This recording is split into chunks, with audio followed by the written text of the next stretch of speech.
ॐ अज्ञानतिमिरान्धस्य ज्ञानाञ्जनशलाकया चक्षुरुन्मीलितं येन तस्मै श्रीगुरवे नमः। वाञ्छाकल्पतरुभ्यश्च कृपासिन्धुभ्य एव च पतितानां पावनेभ्यो वैष्णवेभ्यो नमो नमः।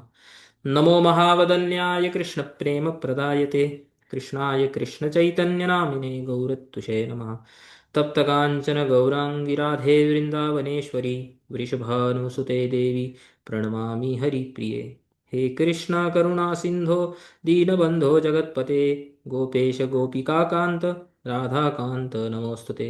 वृंदाय तुलसीदेव्यै प्रियाय केशवस्य च विष्णुभक्ति प्रदे देवी सत्यवत्ते नमो नमः। जय श्री कृष्ण चैतन्य प्रभु नित्यानंद श्री अद्वैत गदाधर श्रीवासादि गौर भक्तवृंद। हरे कृष्ण कृष्ण कृष्ण हरे हरे हरे राम राम राम हरे हरे।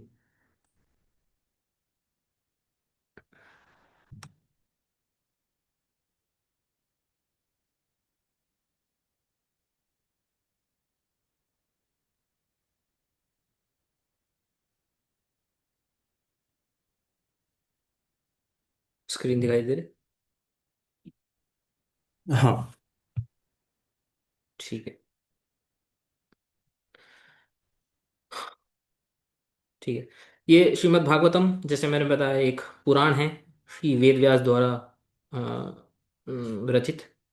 और इसका जो चतुर्थ स्कंद है, इसमें 12 वॉल्यूम है। इसका जो फोर्थ वॉल्यूम है, उसके 8th चैप्टर से हम ये शुरू करेंगे। ये जो स्टोरी है, ये ध्रुव की स्टोरी है। आप लोगों ने शायद हो सकता है किसी सीरियल में, या अगर ज़्यादा अगर कोई हरी कथा वगैरह में ज़्यादा सुना नहीं है, कोई बुक में नहीं पढ़ा है, तो एक फेमस कैरेक्टर हुआ है हमारे एंशियंट टाइम्स में, जिनका नाम हुआ है ध्रुव। ये 5 साल के थे ध्रुव। ये इनकी स्टोरी है। और ये कैसे ये इन इन ये जो है इनको भगवान की प्राप्ति होती है, क्या इनकी लाइफ में होता है, ये उसके ऊपर एक स्टोरी है। और उसकी जैसे मैंने बताया कि स्टोरी सेकेंडरी होती है पुराणों में, उसके जो उनके जो टीचिंग्स होती हैं वो मेन होती है। तो इनकी हम स्टोरी स्टार्ट करेंगे यहाँ से, और धीरे धीरे स्लोली स्लोली ग्रेजुअली आगे बढ़ते रहेंगे। ठीक है। तो ये शुरू होती है चतुर्थ स्कंद अष्टम अध्याय श्लोक नंबर 6 से इनकी स्टोरी शुरू होती है। तो मैं श्लोक पढ़ूंगा, उसको जो है उसका अनुवाद करूंगा, और उसके बाद हम टीका भी पढ़ेंगे, उसको भी मैं अनुवाद करूंगा। ठीक है। प्रभु जी आपका कैमरा बंद हो गया है।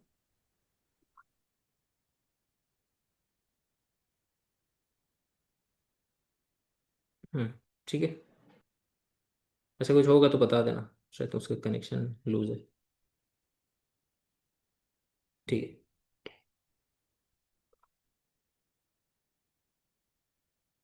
इसको थोड़ा बड़ा कर देता हूँ।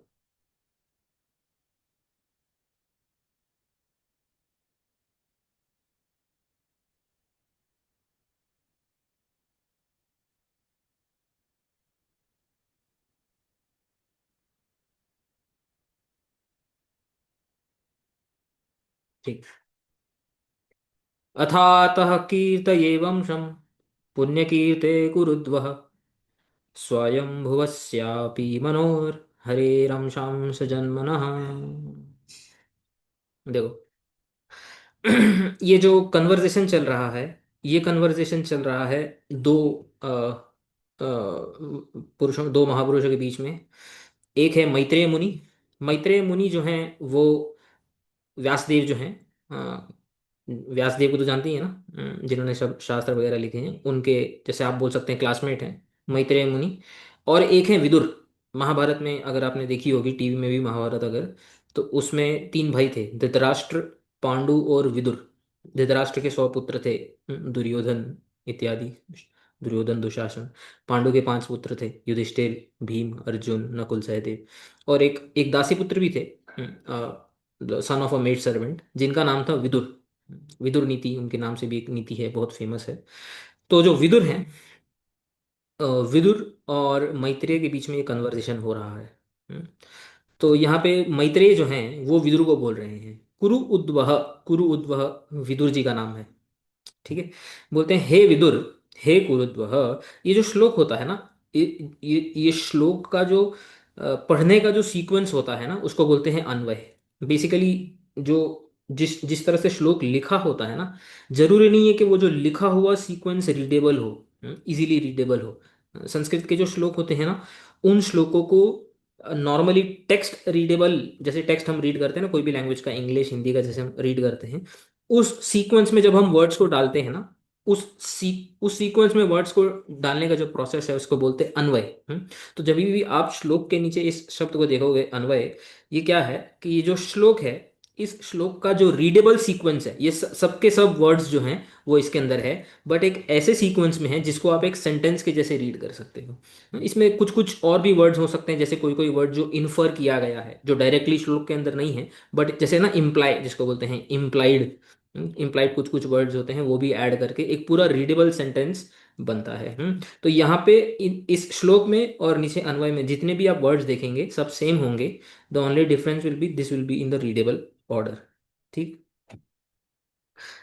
तो यहाँ पे बोलते हैं हे कुरुद्वह, यानी हे विदुर, अथ, अथ यानी अब से, फ्रॉम नाउ, ठीक है, अतः हरेर अंश अंश जन्मनः यतः तस्य पुण्य कीर्ते स्वायंभुवस्य मनोः अपि वंशम कीर्तये। अभी मैं आपको बताता हूँ सबसे पहले कि मनु क्या होता है। ठीक है। तो मैं ना यहाँ पे एक नोटपैड खोलता हूँ, तो नोटपैड में मैं आपको कुछ कैलकुलेशन दिखाता हूँ। जो नए लोग हैं उनसे मेरा एक प्रश्न है, क्या आप जानते हैं कि कितने युग होते हैं? युग कितने होते हैं? 4 युग। 4 युग। 4 युग होते हैं ना। कौन से? त्रेता युग, द्वापर युग, हम्म। सतयुग, कलयुग। Yes, very. सीक्वेंस गड़बड़ हो गया। हाँ, कोई बात नहीं। तो बढ़िया है। तो जो, पहले उल्टा जाते हैं, चलो पहले कलयुग की बात करते हैं। ठीक है ना। कलयुग, फिर आता है द्वापर, फिर जो है त्रेता, फिर सतयुग। अच्छा, कलयुग की क्या जो टाइम स्पेन है, उसकी क्या एज है, आप जानते हैं कितना है? नहीं प्रभु जी। तो ये है 4,32,000 years. This is how much is the span of कलयुग। अभी जो कलयुग चल रहा है ना, इतना तो मालूम है अभी कौन सा युग चल रहा है, कलयुग चल रहा है। इस कलयुग के अभी केवल 5,000 साल हुए हैं। It is it's like only 5,000 years. ठीक है। और अभी कितने साल बाकी हैं उस हिसाब से, अगर ये जो है, इससे अगर हम कैलकुलेट करेंगे, -5,000 करेंगे तो कितना बचता है? 4,27,000। 4,27,000 ईयर्स अभी बचे हैं कलयुग के। दैट इज हाउ लार्ज कलयुग इज। अच्छा, द्वापर युग की जो एज होती है वो होती है ×2, जो ऊपर लिखा गया है ना, जो ऊपर है ×2, राइट, 4,32,000 ×2, तो ये कितना हुआ? 864। 5,64,000। Yes, 8,64,000, sorry. है ना। उसी प्रकार जो त्रेता युग होता है उसकी होती है ×3, जो भी नंबर हो। ठीक है। और जो सतयुग होता है उसका होता है ×4। ठीक है ना। तो इसको बोलते हैं चतुर्युग। या फिर इसको बोलते हैं महायुग। टोटल, मतलब टोटल, तो टोटल कैलकुलेट कर सकते हो आप। 4,32,000, 4,32,000, 1 + 2 + 3 + 4, मैंने कॉमन जो जो नंबर है उसको बाहर रख दिया। अगर उनको ऐड करना है तो 1 + 2 + 3 + 4 कितना होता है? 10। 10, राइट। तो 10, खाली एक जीरो आपको ऐड करना है। तो ये हुआ 4,32,000, मतलब 43,20,000। तो 43,20,000 ईयर जो हैं, ये जब चारों युग एक बार घूमते हैं, ठीक है ना, इतना बड़ा स्पैन होता है ये। That is how this span is according to the Puranas. कोई लोग बोलते हैं हमें पुराण पे विश्वास नहीं है, ये नहीं है, हम उनकी बात नहीं कर रहे। ठीक है, हम ट्रेडिशनल पॉइंट ऑफ व्यू से बात कर रहे हैं। ठीक है, तो इतना इतना बड़ा स्पैन होता है। अभी तो ये स्टार्ट है, ये नंबर्स। अभी नंबर्स कहाँ जाते हैं देखो। ठीक है, अभी we will get out of numbers. ठीक है, इतना इतना बड़े हो जाएंगे अभी। ठीक है, अभी ये जो जो चतुर्युग यानी कि चारों युग जब एक साइकिल में घूमते हैं ना, ऐसे जब भी 71 साइकिल्स होती हैं। ठीक है, 71 टाइम्स ऑल द फोर योगर्स। ठीक है ना, तो 71 टाइम्स ऑल द फोर योगर्स। इतनी बड़ी आयु होती है एक मनु की। मनु कौन है जानते हैं आप, मनु? ब्रह्मा जी। प्रभु जी, नो न, आइडिया। नहीं नहीं, ब्रह्मा जी नहीं। मनु शत्रुपा सुना है कभी, मनु शत्रुपा? जैसे क्रिश्चियनिटी में एडम ईव सुना है कभी, एडम ईव? अच्छा। उनका हाँ। ये तो सुना हो, क्रिश्चियनिटी का सबने सुना होगा, हिंदू धर्म के बारे में नहीं सुना। तो एडम ईव उनका जो कॉन्सेप्ट है, मैं ये नहीं बोलूंगा कि हमारा उनके जैसे है, मैं ये बोलूंगा उनका हमारे जैसे है। तो जैसे first man and first women on the earth planet, ऐसा बोलते हैं ना, एडम एंड ईव। तो हम्म। उसी प्रकार हमारे इस इस धरातल पे, इस पृथ्वी पे, जो फर्स्ट जो मैन एंड वुमेन जो ब्रह्मा जी ने भेजे, उनका नाम है मनु शत्रुपा। मनु से ही शब्द आता है मनुष्य। जो हमारा शब्द आता है ना मनुष्य, तो जान सुना होगा आप लोगों ने। ये शब्द मनु से ही डिराइव होता है। मनुष्य यानी कि मनु की जो प्रोजेनी है, जो मनु के कुल में। तो हम सब मनु की प्रोजेनी है, क्योंकि मनु और Shatrupa they are the first male and female on this planet.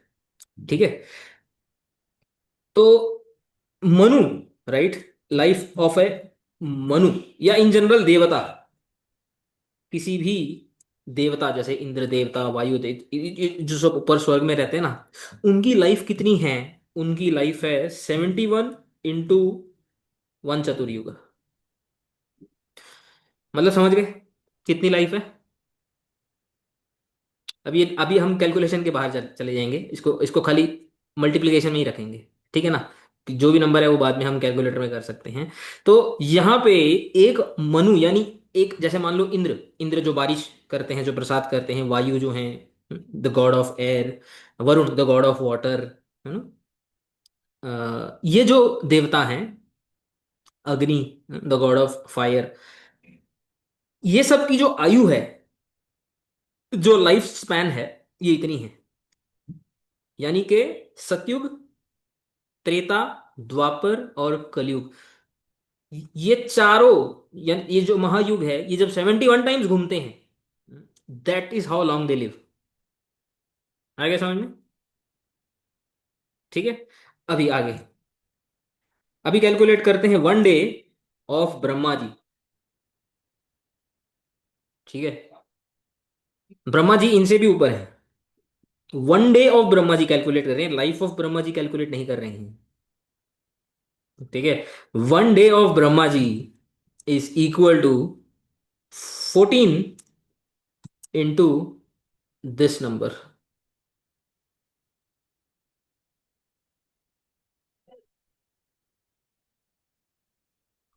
यानी कि ब्रह्मा जी के एक दिन में 14 बार देवता जो हैं वो स्विच होते हैं।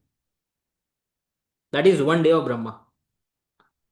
मीन्स 71 टाइम्स जो चतुर्युग घूमते हैं इंटू 14, इसको आप कैलकुलेट करोगे, अप्रोक्सीमेटली 991 आता है। 14 इंटू 71, राइट, लगभग 1000। मतलब कि ये जो चार युग हैं, सतयुग, ओके, त्रेता, द्वापर और कलयुग, लगभग जब 1000 बार घूमते हैं, और एक की मैंने स्पैन आपको बता दिया है ऊपर, ये जब लगभग 1000 टाइम्स घूमते हैं, तो ब्रह्मा जी का एक दिन होता है। That is 1 day of Brahma. Okay, समझ में आ गया? और ब्रह्मा जी की आयु कितनी है, life of Brahma ji? Same जैसे, अगर हमारा एक दिन है, तो उसमें आप क्या करोगे, 365 makes 1 years, right, into 100 into this number, this number. ठीक है, this is the life of Brahma ji. तो वो भी प्रभु जी, one day of Brahma ji भी मतलब 12 आवर्स, नाइट भी नहीं हाँ, उसमें। Sorry sorry sorry sorry sorry, these are 12 hours, right, into two आएगा ये। Thanks for the correction. Into two. Okay, can you imagine? Right. तो शास्त्रों में जो है इस प्रकार से अ, अ, कैसे देवताओं की और ब्रह्मा जी की जो आयु है इस प्रकार का ऐसे वर्णन आता है। ठीक है, एनीवेज, अगर ये इन्फॉर्मेशन नया है तो डोंट वरी।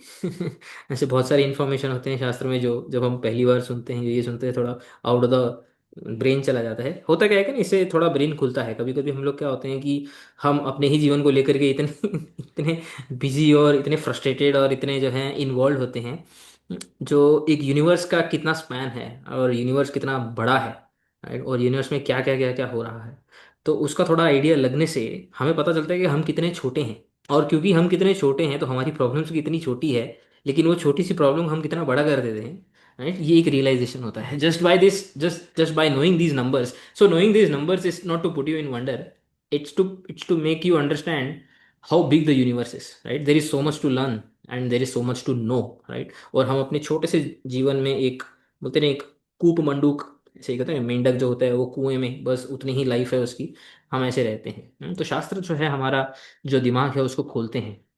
ठीक है, समझ में आ गया? यस। ठीक है। तो यहाँ पे मैं बता रहा था कि ये अगर कैलकुलेशन आपको समझ में आ गया। मनु, ये वर्ड याद रखना, मनु।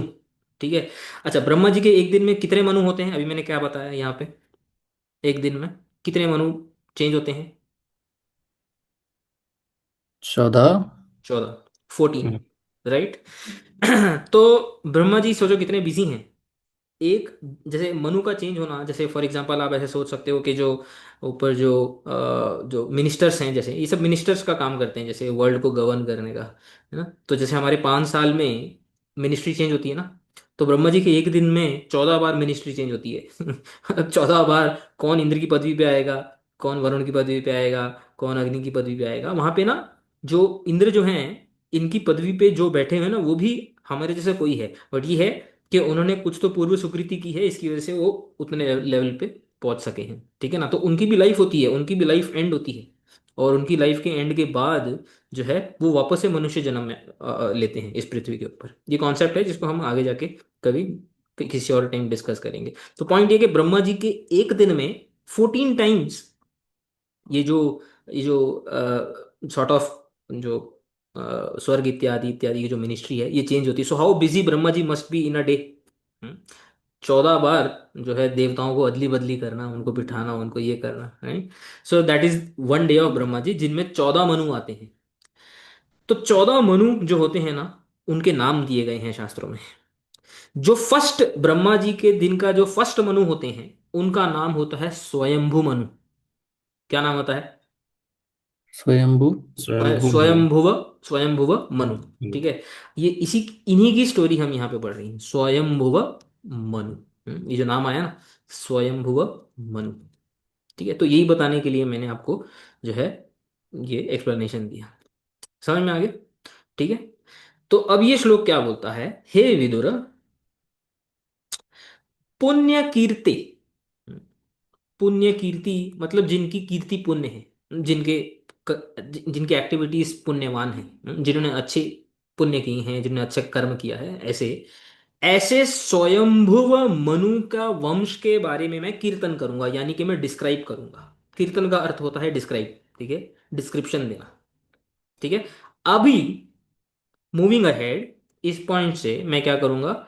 पुण्य कीर्ति स्वयंभुव मनु का जो वंश है, वंश यानी लीनिएज, ओके, उसका जो लीनिएज है, लीनिएज समझते हैं ना, उसके बाद कौन आया था, फिर कौन आया था, फिर राजा आए थे, फिर ये राजा आए थे, और हर एक राजा की डिस्क्रिप्शन आती है। जैसे भगवान राम कौन से वंश में आए? कोई जानता है फेमस उनका वंश? भगवान राम का फेमस वंश क्या है? रघुवंशी। रघुवंश। रघुवंश, है ना।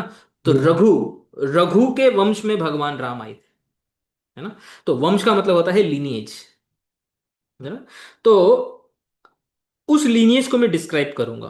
क्यों डिस्क्राइब करूंगा? क्यों? यहां पे बोलते हैं, हरे है अंश अंश जन्मना यतः, जिस वंश में भगवान हरि के अंश के अंश का जन्म हुआ था। अंश के अंश, अंश क्या होता है? देखो, भगवान के जो अवतार होते हैं ना, हम्म, उनको वो अलग अलग कैटेगरी के होते हैं। किसी किसी अवतारों को अंश बोला जाता है, किसी किसी के अवतारों को कला बोला जाता है, कला। ठीक है, ये टेक्निकल वर्ड्स है। अभी के लिए बहुत ज्यादा डिटेल में न जाते हुए आप इतना समझ लीजिए कि अंश का मतलब है अवतार। ठीक हो गया? है ना? तो यहां पे ये क्या बोल रहे हैं, अब पूरे श्लोक का अर्थ समझिए। हे विदुरः, मैत्रेय बोलते हैं, हे विदुरः, यहां से मैं भगवान हरि के अवतारों का जन्म जिसमें हुआ है, हम्म, ऐसे पुण्य कीर्ति यानी के अच्छे कर्म करने वाले स्वयंभुव मनु के वंश के बारे में मैं आपको बताऊंगा। ये इस पूरे श्लोक का अर्थ है। ये समझ में आ गया? Got it. हम्म। राइट। तो यहां पे बताते हैं, अंश, अंश का अर्थ क्या है? हरेर अंश ब्रह्मा, तस्य अंशाद देह अर्धज, देहार्धाज, देहार्धात जन्म यस्य। अंश, अंश के अलग अलग मीनिंग्स बताते हैं अलग अलग एक्सप्लेनेशंस में। जैसे भगवान के अंश यानी भगवान के अवतार है ब्रह्मा जी। ठीक है, भगवान विष्णु से ब्रह्मा जी आते हैं, उनके नाभि कमल से देखा होगा कभी, एक कमल आता है उनकी नाभि से, उसके ऊपर ब्रह्मा जी प्रकट होते हैं, और ब्रह्मा जी से मनु आते हैं। तो अंश, अंश यानी भगवान के अंश का अंश, that is one meaning. Right.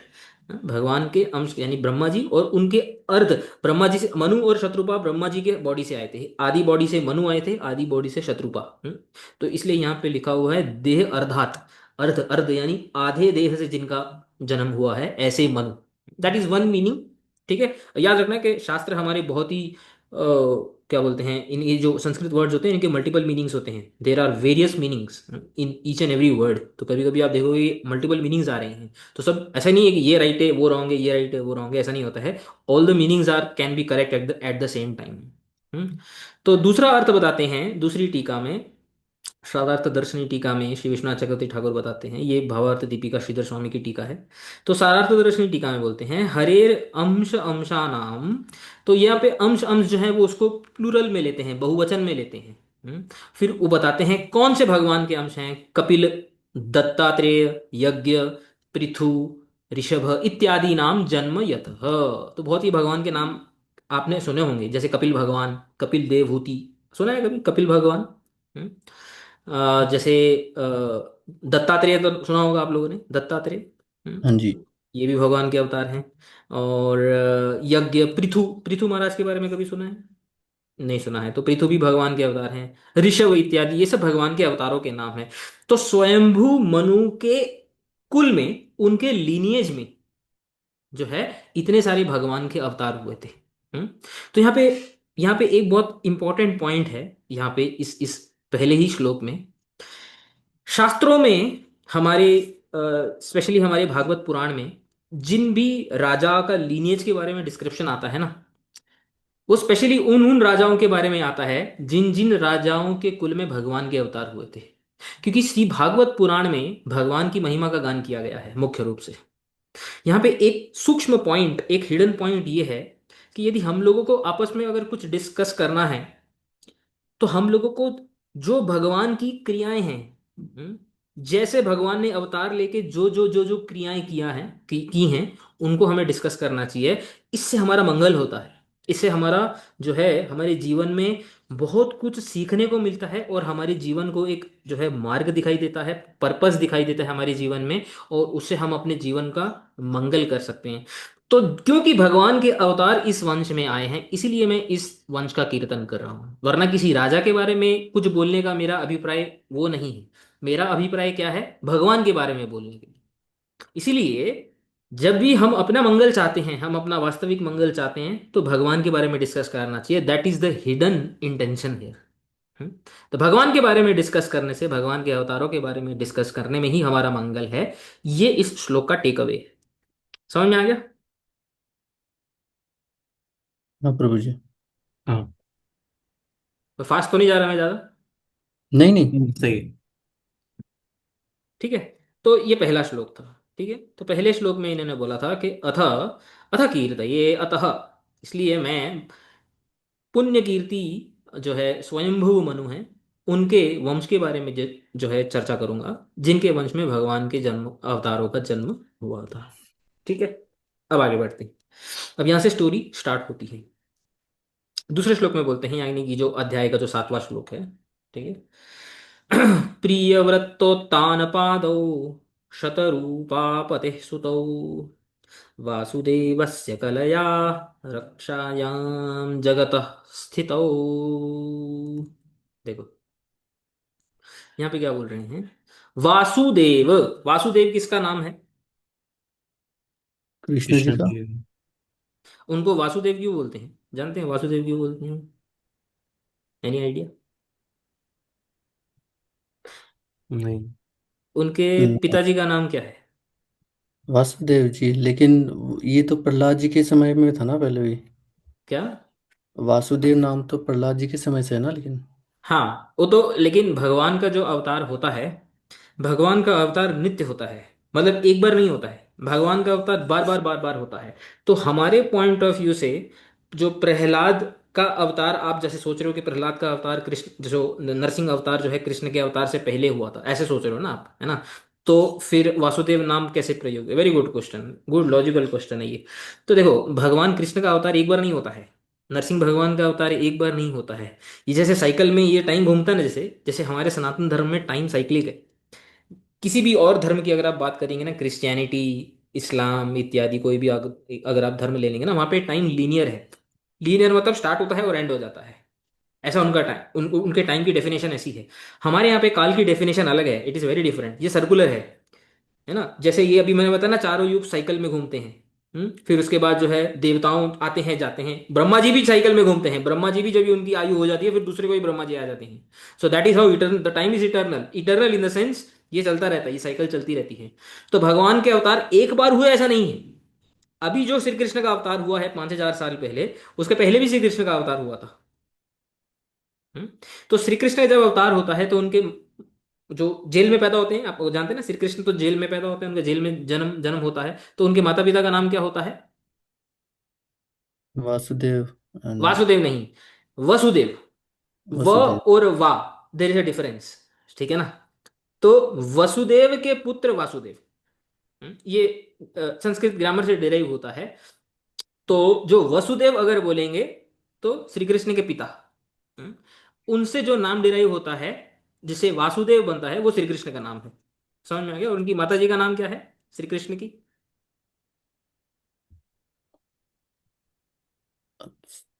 Devaki. Devaki. Devaki, Devaki नंदन बोलते हैं ना, भगवान को देवकी नंदन, वसुदेव नंदन। ठीक है ना? संस्कृत में ये बहुत इंपॉर्टेंट होता है कि कभी आप अ बोले, कभी आप आ बोले, कहीं पे भी आ ऐसे चलता नहीं है, नहीं तो आप मीनिंग को चेंज कर देंगे। ठीक है ना? तो वसुदेव बोलने से भगवान के पिताजी, और वासुदेव बोलने से भगवान। ठीक है? ओके। तो यहाँ पे बोलते हैं वासुदेव स देवस्य कलया। कलय, कला का अर्थ मैंने बताया था। अवतारों को जनरली अंश भी बोला जाता है और कला भी बोला जाता है, यानी अवतार। ठीक है। शतरूपा पते सुतौ। अभी मैंने बताया था शतरूपा, शतरूपा कौन है? अभी भी बोला था ना, मनु और शतरूपा। हम्म हम्म। इन दोनों का जो है अवतार होता है ब्रह्मा जी से। मनु और शतरूपा जो है उनकी वाइफ, है ना? तो शतरूपा पति कौन हुआ? शतरूपा पति, शत्रुपा के पति मनु। मनु, मनु। राइट? तो शतरूपा के जो पति हैं यानी स्वयंभुव मनु, सुतो, उनके जो दो पुत्र थे, सुत सुत बोलते हैं ना, सुत सुत यानी पुत्र, दो पुत्र थे उनके। सुतो यानी ये द्विवचन में है, दो पुत्र थे। उन दो पुत्रों का नाम क्या था? प्रियव्रत उत्तानपाद जगत रक्षायाम स्थितो। तो ये भी जो है, ये भी कहीं ना कहीं भगवान के अवतारों में ही इनकी गणना आती है। जो इनके जो दो पुत्र हैं, मनु और मनु के और दो जो पुत्र हैं उनका नाम है, ये पहले का नाम है प्रियव्रत। क्या नाम है बोलो? प्रियव्रत। प्रियव्रत। और दूसरे का बात नाम है उत्तानपाद, उत्तानपाद। हम्म, उत्तान। ठीक उत्तान है। पाद।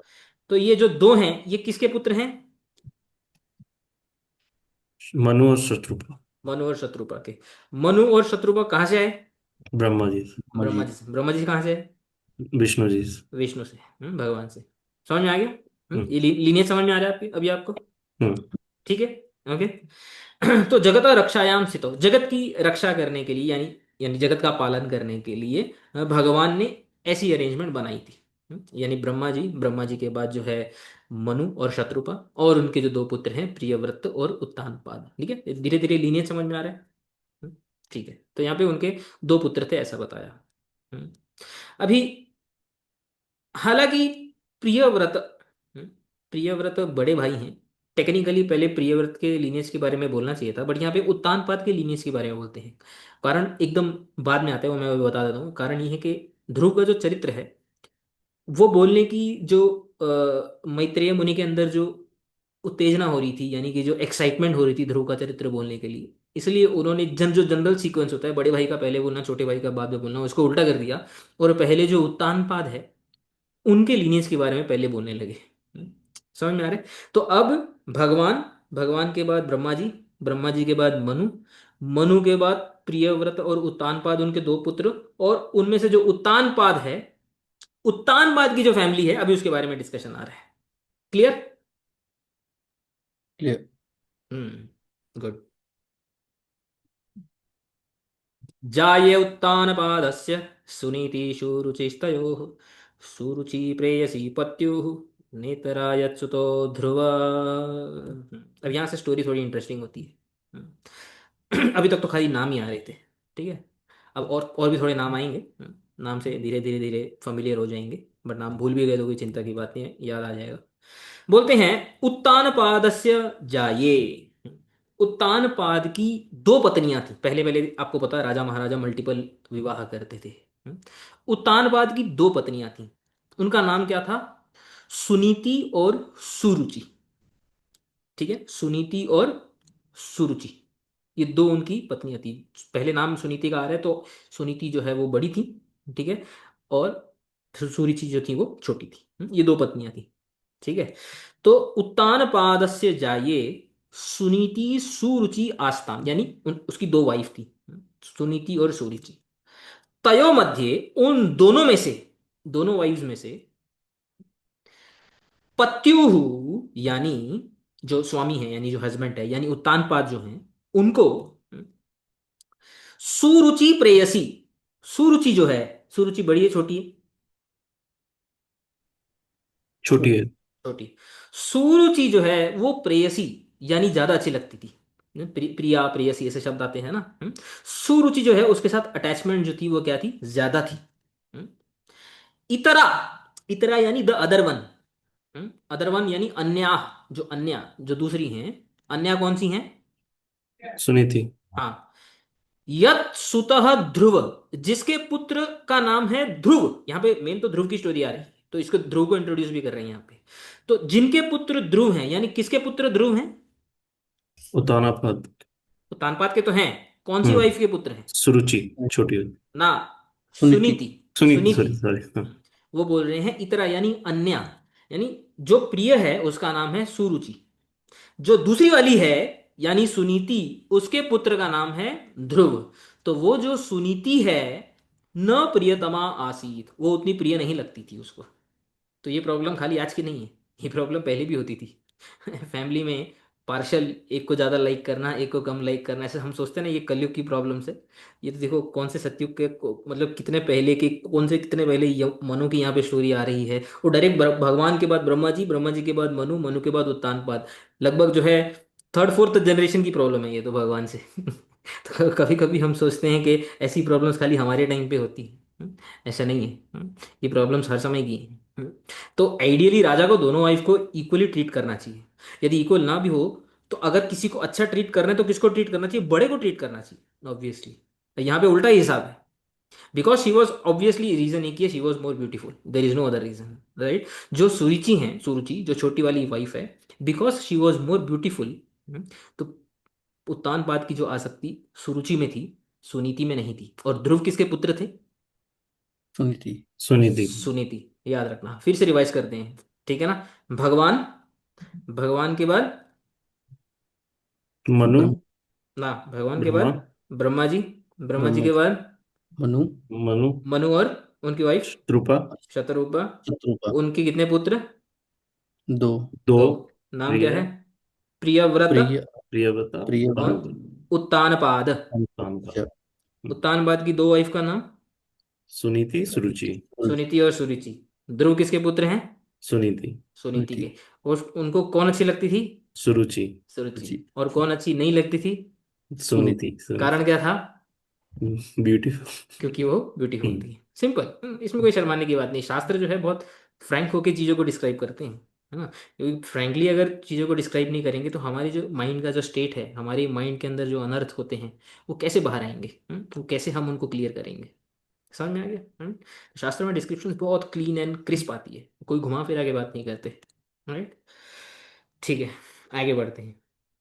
तो आगे बोलते हैं, एकदा सुरुचे पुत्रम अंकमारोप्य लालयन् उत्तमं नारु रक्षन्तम ध्रुवं राजाभ्यनंदत।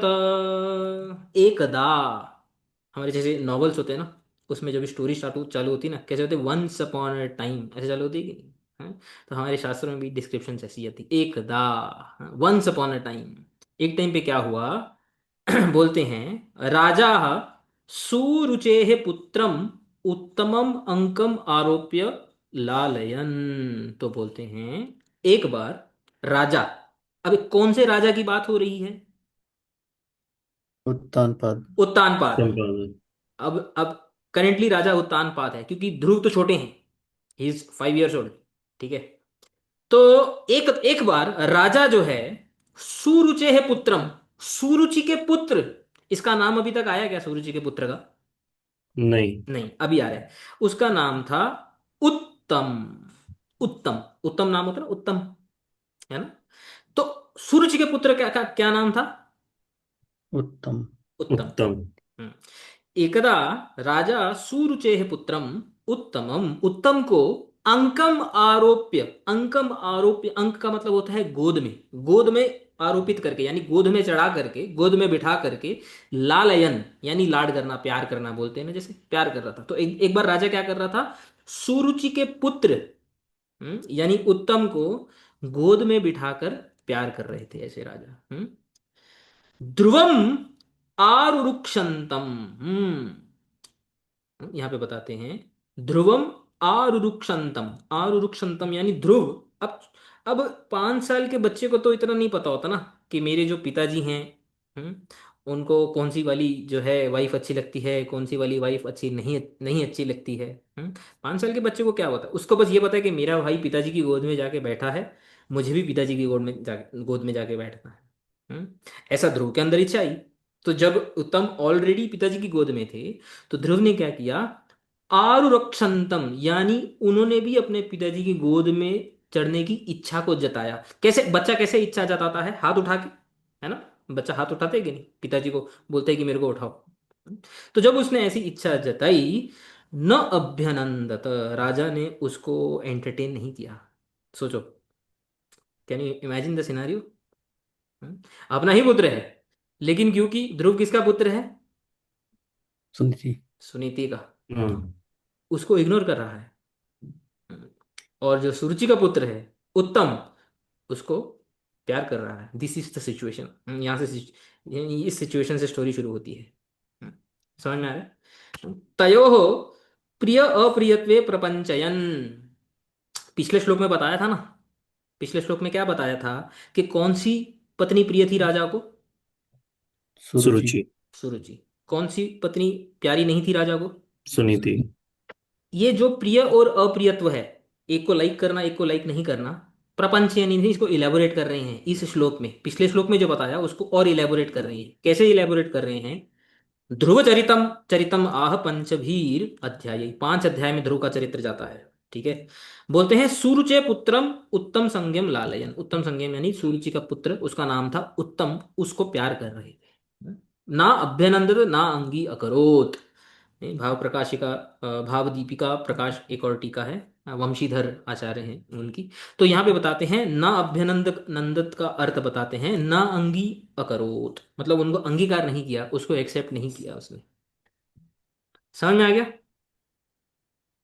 आगे बढ़े। हाँ। जी। थोड़ा इंटरेस्ट आ रहा है स्टोरी में। हाँ। हाँ। क्या होगा? तो इस प्रकार से हमारे जो शास्त्रकार हैं स्टोरीज लिखते हैं, अरे इसके आगे क्या होगा, वो क्या करेंगे, क्या बोलेंगे, हाँ। साथ साथ में क्या होगा ना, स्टोरी तो चलेगी लेकिन साथ साथ में बहुत अच्छी अच्छी टीचिंग्स भी आएंगी जो हमारे लिए बहुत वैल्यूएबल है। ठीक है, आगे बढ़ते हैं। तथा चिकीर्षमाणं तं सपत्न्यास्तनयं ध्रुवं सुरुचिः शृण्वतो राज्ञः शेर्ष्यामाहति गर्विता। यहाँ पे क्या बोलते हैं देखो, सिचुएशन अभी बहुत टेंस्ड है। ठीक है, राजमहल में राजा बैठे हैं, सुरुचि का पुत्र उत्तम उनकी गोद में बैठा हुआ है, राजा उसको प्यार कर रहे हैं। सुनीति का पुत्र आता है, हम्म, और पिताजी को बोलता है कि मुझे भी अपनी गोद में लो, लेकिन उसको पिताजी इग्नोर कर देते हैं। सुनीति का पुत्र। हाँ सॉरी, सुनीति का पुत्र, थैंक्स फॉर करेक्शन। हम्म। सुनीति का पुत्र ध्रुव आता है, उन्हें बोलता है कि मुझे अपनी गोद में लो, और अपने ही पुत्र को, क्योंकि वो सुनीति से जन्म हुआ है उसका, और क्योंकि सुनीति के प्रति उसकी इतनी जो है प्रियत्व नहीं है, लाइकिंग नहीं है, उसको इग्नोर, बच्चे को, 5 साल के बच्चे को जो है राजा इग्नोर कर देता है। ये दुर्दशा है, very very sad, which is not something new, it is very very ancient problem. देखो यहाँ पे उसके बाद क्या होता है, क्योंकि वो राजमहल में थे, ऑब्वियसली राजमहल में वहां पे कौन होगी, सुनीति होगी कि सुरुचि होगी, बताओ।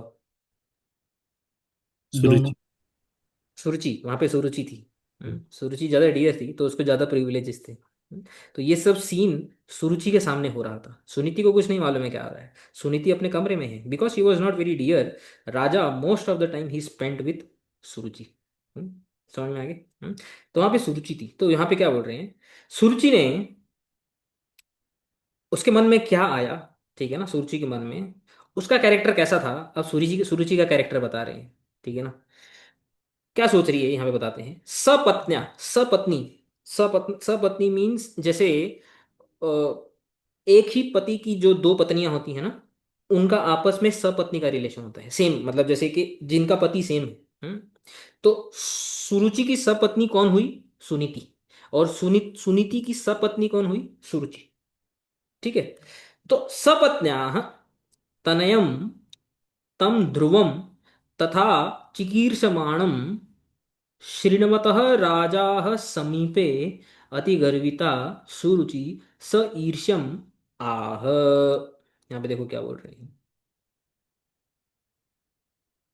देखो, सपत्न्या यानी सुरुचि की जो सपत्नी यानी सुनीति है, सुनीति का जो तनय, तनय यानी पुत्र, सुनीति के पुत्र कौन है, ध्रुव। ध्रुव, ध्रुव को, ध्रुवम तथा चिकीर्षमाणम, चिकीर्षमाणम का अर्थ होता है इच्छा जताने वाला।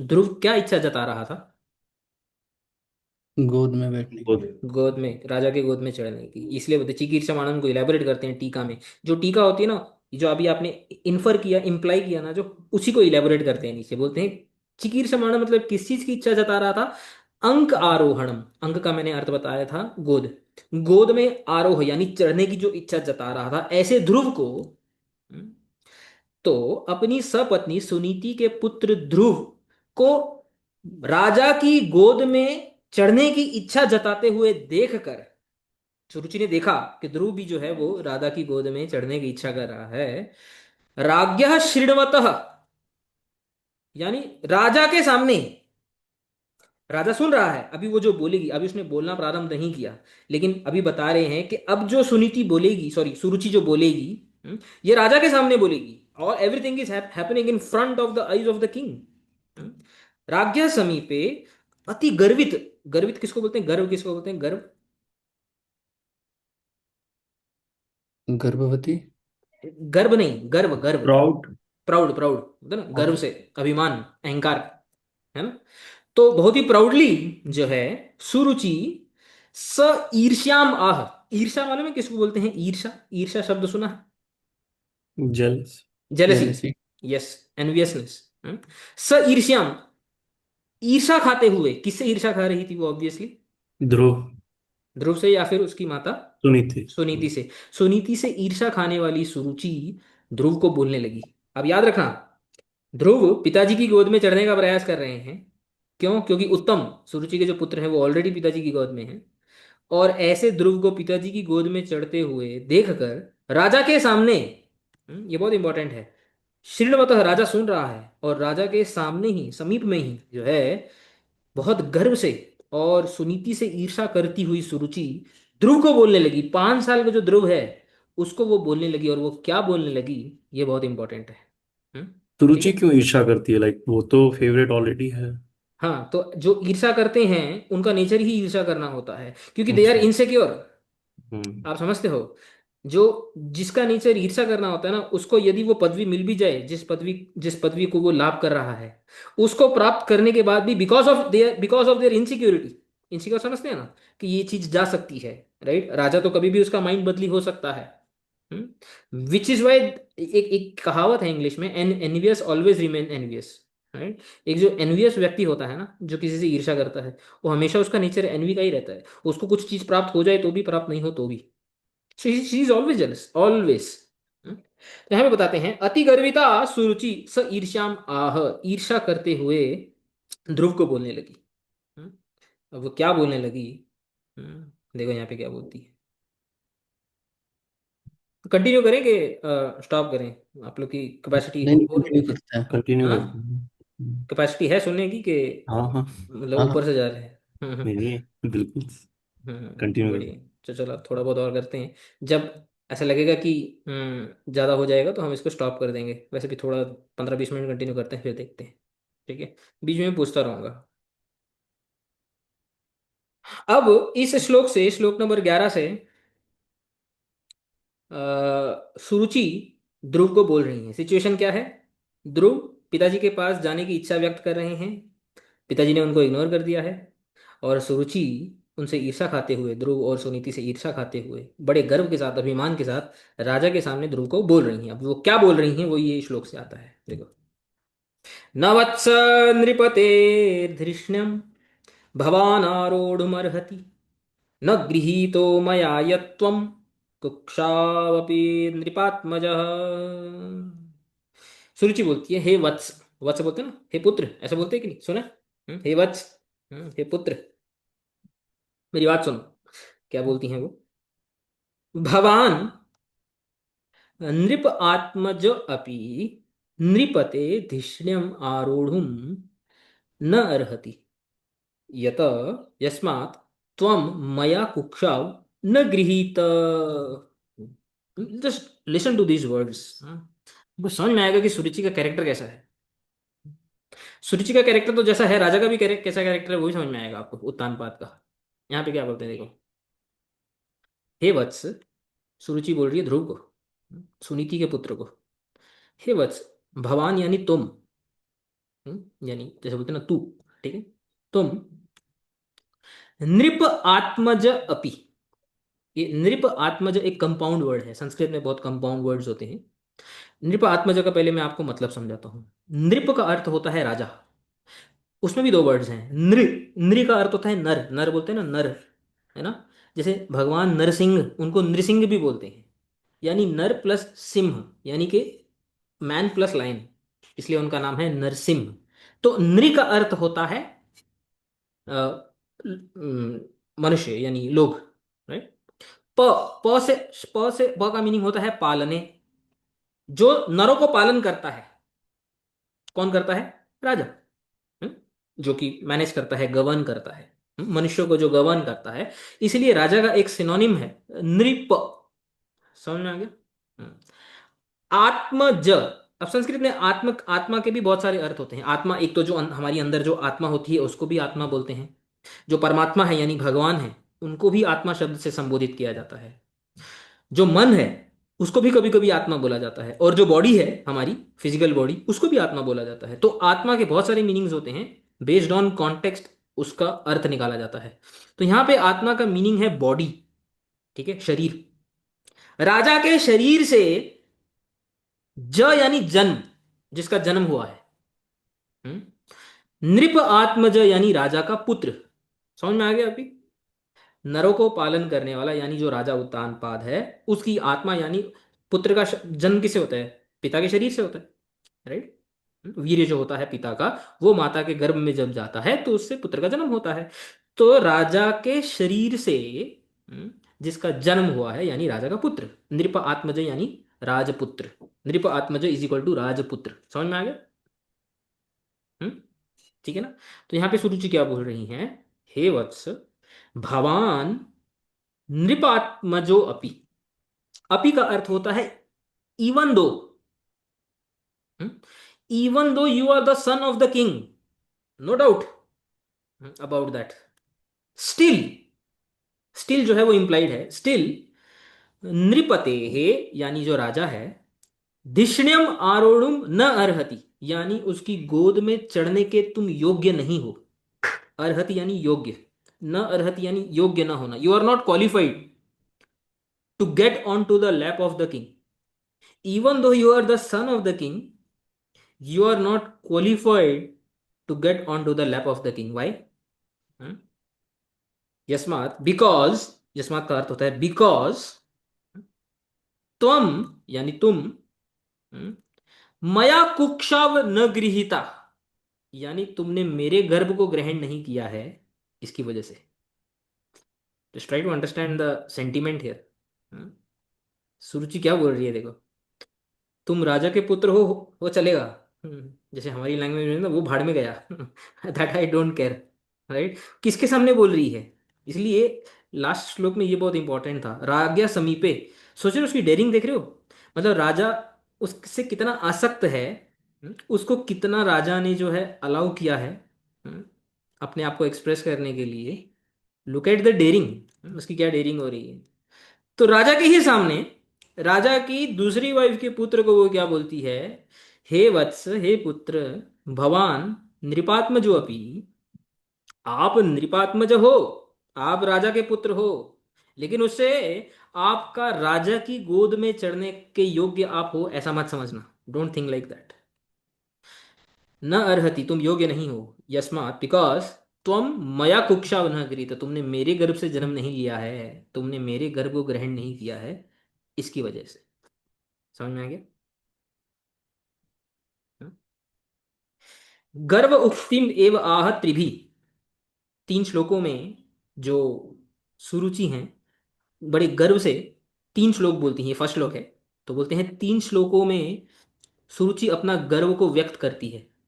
तीन श्लोकों में न इति, ये जो न से शुरू होने वाला जो श्लोक है, न इति निपतेर्धिष्ण्यम आसनम नृपात्मजो अपि भवान न आरूढ़ुम अर्हति। राजा के आसन पे राजा का पुत्र होते हुए भी आप उसको चढ़ने के योग्य नहीं हो, वही बता रहे हैं। भावार्थ दीपिका प्रकाश में बताते हैं, वत्स इति साक्षेपा। कोई बोले तो सुरुचि ने वत्स का प्रयोग क्यों किया है, पुत्र का प्रयोग क्यों किया है? हम्म? पुत्र बोलने से कम ममता तो जाग जाग उठती है ना किसी भी, चाहे वो सगी माँ ना भी हो। हम्म, किसी को अगर एक माँ किसी को वत्स बोलती है तो वो ऐसे शब्द कैसे बोल सकती है? इसलिए इस टीका में बताते हैं, देखो एक एक शब्द के ऊपर टीका देते हैं। बोलते हैं वत्स इति साक्षेपा। साक्षेपा का अर्थ होता है टॉन्ट, यहाँ पे लिखा है मैंने, एक टॉन्ट के रूप में वत्स बोला है। लिटरली उसको फील करते हुए उसके मीनिंग में वत्स नहीं बोला है। हम्म, क्योंकि उसको टॉन्ट कर रही है। हे पुत्र, पुत्र का एक अर्थ होता है जो है आगे बताएंगे, संबोधनम वत्सवद अज्ञ असि इति अभिप्राय। मतलब एक पुत्र के जैसे तुम अज्ञ हो, अज्ञ हो मतलब तुम्हें अंदर की पॉलिटिक्स नहीं मालूम है, क्योंकि तुम छोटे हो भी, 5 साल के हो, अभी तुम बच्चे हो। तो ऐसे बोलते हैं ना ओ बच्चे। अभी कोई बच्चा नहीं भी होता तो हम उसको बोलते हैं ना ओ बच्चे हो तुम अभी। हाँ, तो यहाँ पे बच्चे का अर्थ क्या होता है? बच्चे का अर्थ मतलब you you are, you don't no.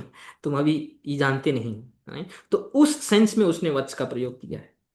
न ही नृपात्मजत्वम एव राज राज्यासन आरोहकरम किंतु राज्ञी आत्मजत्वम।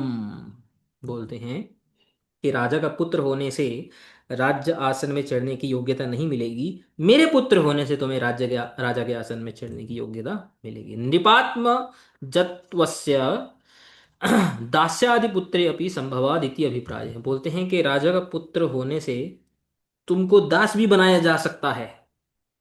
ये भी अभिप्राय है उसका। Means you can even get as low as a servant if you are not born from my womb. That is the abhiman, इसको बोलते हैं गर्व। कभी किसी को ऐसा गर्व करते हुए देखे? दुनिया में लोग करते हैं ना, गर्व करते हैं अलग अलग प्रकार से, है ना। कितनी कभी कभी जो है बड़ी बड़ी बातें बोलते हैं वो लोग। तो वही बता रहा था कि पुराणों में भी ऐसे ऐसे भारी भारी डिस्क्रिप्शन आते हैं, देखो। अपने आप को क्या समझ रही है वो, वैसे बोलते हैं ना, वही तो समझती क्या है अपने आप को। तो ये वही हाल है। देखो अपने आप को क्या समझ के बैठी है वो, कि भाई मेरी गोद से तूने जन्म नहीं लिया तो राजा के पास नहीं जा सकता है, तू तो दास के भी योग्य नहीं है।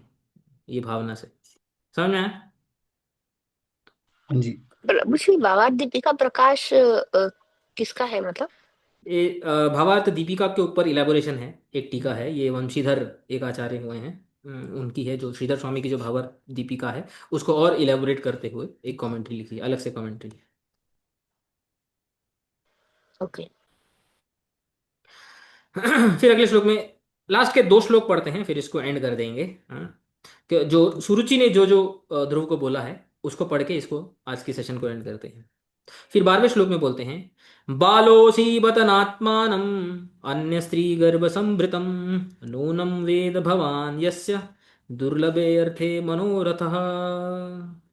बत, खेद, बत का मतलब खेद प्रकट करते हो, यानी दुख प्रकट करते हो, अपने लिए नहीं, ध्रुव के लिए। यानी जो बोलते हैं ना, तेरे लिए मेरे को बहुत दया आ रही है, इस भावना से, है ना। त्वम बालः असि, तू एक बालक है, तू एक छोटा बच्चा है। हम्म। आत्म अतएव इसलिए आत्मानम अन्य स्त्री गर्भ संभृतम, अपने आप को, तू कैसा है, अन्य स्त्री गर्भ संभृतम, दूसरी किसी स्त्री के गर्भ में तेरा जन्म हुआ है, इसलिए नूनम निश्चितम भवान न वेद, क्योंकि तू बच्चा है। पिछले पिछले श्लोक में बोला ना, ये टॉन्ट से वत्स बोल रही है, उसको यहाँ पे इलेबोरेट कर रहे हैं, देखो। क्योंकि तू बच्चा है, बालक बोला ना अभी, बाल असी, क्योंकि तू बच्चा है इसलिए ये नहीं जानता है कि तूने मेरे अलावा किसी और स्त्री के गर्भ से जन्म लिया है, ये तू नहीं जानता है, और इसका क्या कॉन्सिक्वेंस है ये भी तू नहीं जानता है। हम्म? भवान न वेद, भवान न वेद मतलब तू नहीं जानता है। वेद का अर्थ होता है जानना, जिसे बोलते हैं ना वेद, 4 वेद होते हैं, वेद का अर्थ होता है नॉलेज, टू नो। ठीक है। यस्य इसलिए भवतः दुर्लभे अर्थे मनोरथः, ये जो तेरा मनोरथ है, ये जो तेरी इच्छा है राजा के गोद में चढ़ने की, हम्म, ये बहुत दुर्लभ है तेरे लिए, तेरे लिए मुश्किल है, यानी it's very rare for you. ये तेरे लिए डेली की बात नहीं है। ऐसा बोला, किसको बोल रही है? ध्रुव।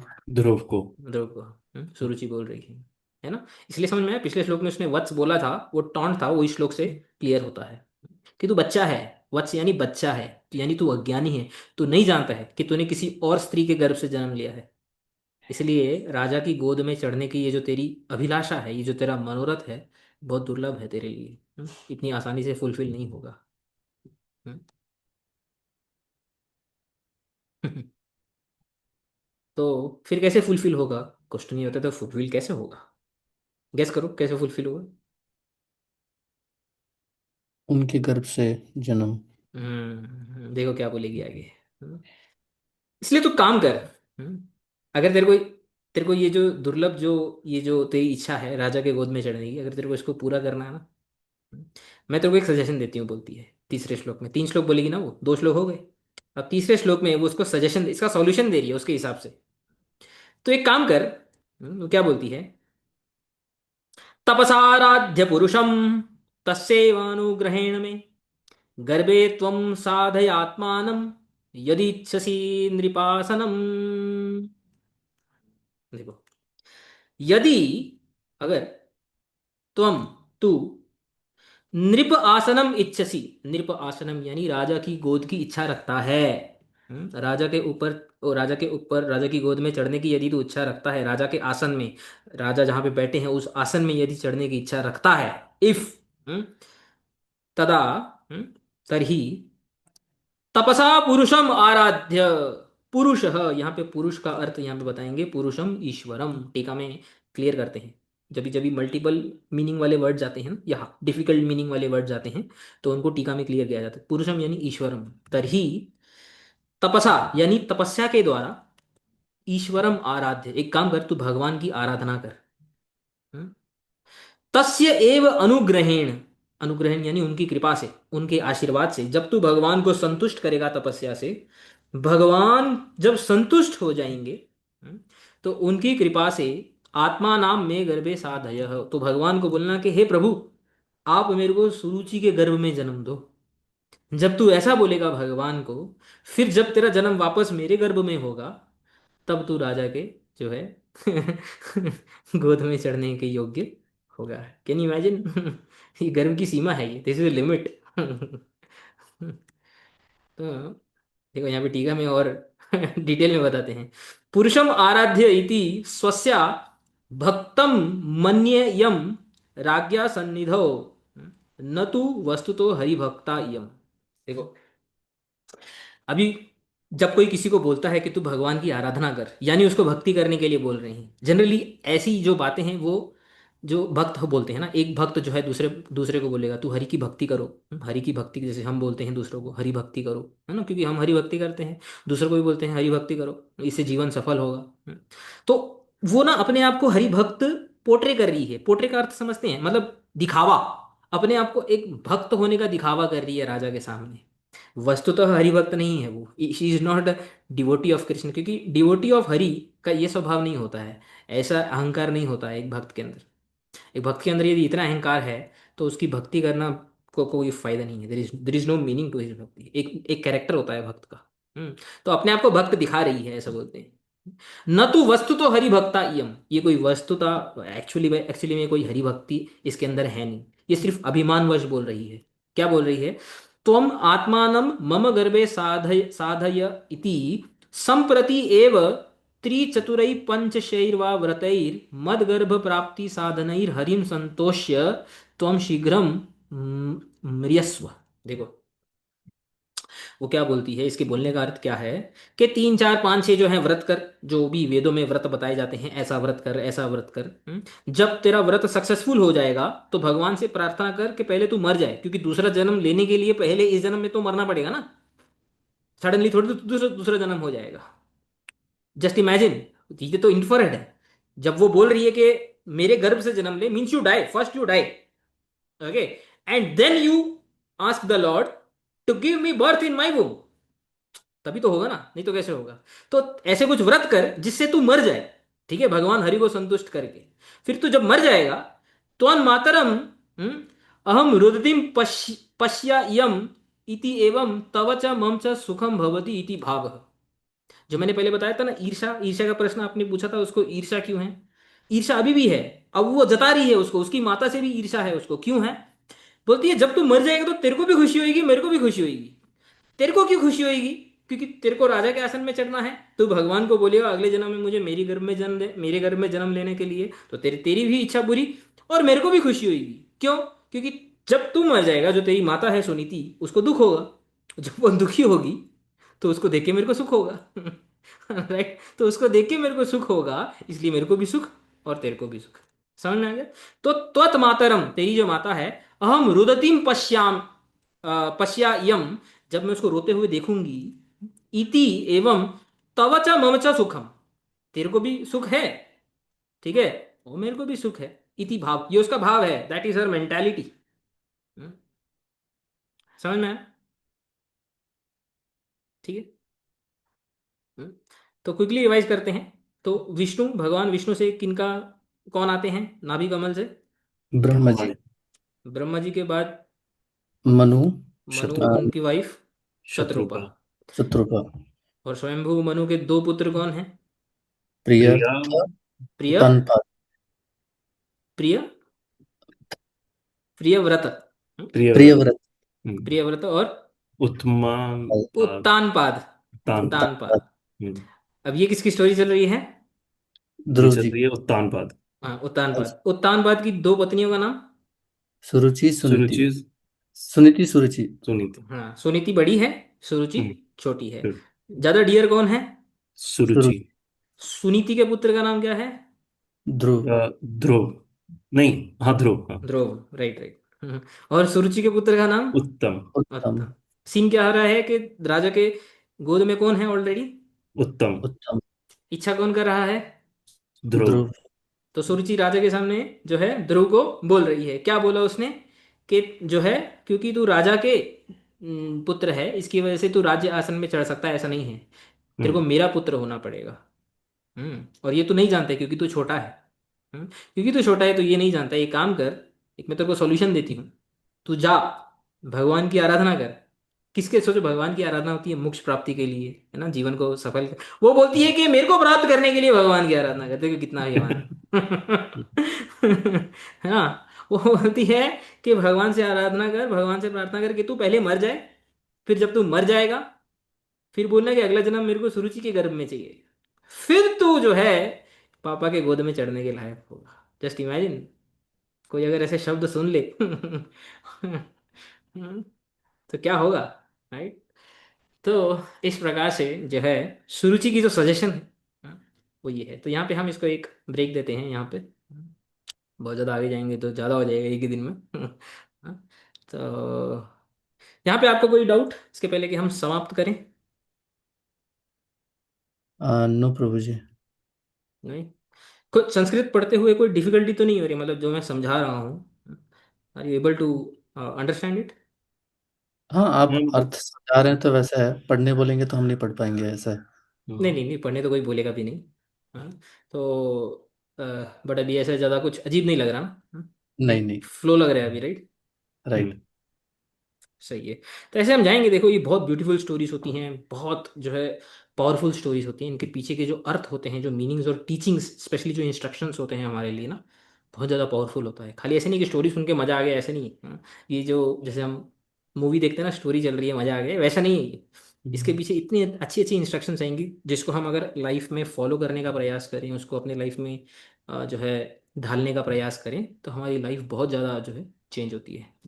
ठीक है, तो इसको हम नेक्स्ट टाइम कंटिन्यू करेंगे, जैसे मैं बताया कि ये नैरेट कौन कर रहा था, जो लाइक छोटे भाई का पहले बता दिया, बड़े का नहीं बताया? ये नरेट कर रहे हैं मैत्रेय मुनि, जो मैत्रेय नरेट मुनि, कर, हाँ। मैत्रेय, मैत्रेय और एक और थे ना वो, विदुर, विदुर विदुर, विदुर। विदुर को नरेट कर रहे हैं, सुनने वाले विदुर हैं, स्टोरी को सुनने हम्म वाले, बोलने वाले मैत्रेय मुनि।